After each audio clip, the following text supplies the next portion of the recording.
Sa isang pamilya ng 7 magkakapatid, tahimik ang 6. Hindi dahil wala silang alam, kundi dahil wala silang pera. Pero may isa, yung pocket mayaman. Yung tipong pagdating sa usapang mana, biglang nagiging CEO ng buong angkan. At ito ang linyang paulit-ulit niyang sinasabi. Malaki ang bag ko kaya mas malaki dapat ang parte ko. Pero heto ang malupit na katotohanan na minsan ayaw tanggapin ng mga ganitong tao. Sa batas, ang hatian ng mana ay hindi base sa laki ng wallet. Nakahasa yan sa laki ng karapatan. At kung legitimate heirs silang lahat, equal sila. Kahit ang isa pa dyan ay naka-iPhone 100, Pro Max at ang iba'y naka-button phone pa rin. Walang batas na nagsasabing, kung ikaw ang mayaman, mas malaki ang share. Wala.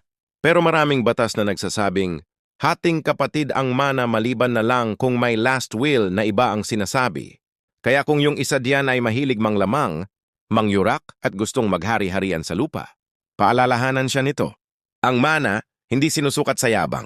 Sinusukat yan sa batas.